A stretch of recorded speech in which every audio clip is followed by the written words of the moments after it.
ഒരു കോഴിയിൽ നടത്തിയ ഒരു എക്സ്പെരിമെന്റ് ഒന്ന് കണ്ടു നോക്കിയേ. ഇതിനകത്ത് ശരിക്കും ആ ഒരു പിങ്കിലാണ് കോഴിക്കുള്ള ആഹാരം ഇടുന്നത്. പിങ്കിലായിട്ടുള്ള ആ ഒരു ചെറിയ സർക്കിളിനകത്താണ് ആഹാരം ഇടുന്നത്. അതിനുശേഷം കോഴിക്ക് ആഹാരം കൊടുക്കുന്നു.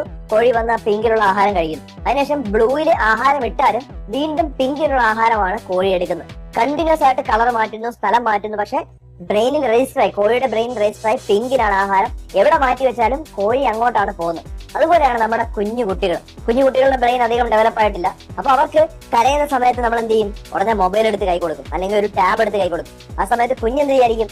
അപ്പം കുഞ്ഞിന് സന്തോഷം കിട്ടും, കുഞ്ഞി ഹാപ്പിയാവും. കുഞ്ഞ് കാണുന്ന നല്ല എന്റർടൈൻമെന്റ് ആണ്, കളിക്കുന്ന സാധനമാണ്, പല കളറുകളുണ്ട്. അപ്പൊ കുഞ്ഞ് ഹാപ്പിയായി.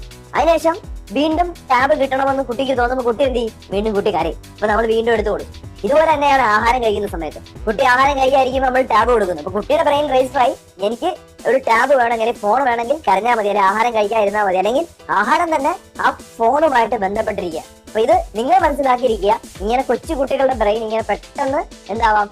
ട്രെയിൻഡ് ആവാം. അപ്പൊ അത് നമ്മൾ മനസ്സിലാക്കിയിരുന്നാൽ നമുക്ക് കുറെയൊക്കെ പ്രിവെന്റ് ചെയ്യാനായിട്ട് പറ്റും. അപ്പൊ കുട്ടികളിൽ ടിവിയും അതുപോലെ സ്ക്രീനുകളും ഡിപ്പെൻഡ് ആക്കുന്നത് നമ്മളാണ്. ഈ ഒരു കാര്യം മനസ്സിലാക്കിയിരിക്കുക. ധാരാളം ആളുകളുടെ അറിവിലേക്ക് ഷെയർ ചെയ്ത് കൊടുക്കുക.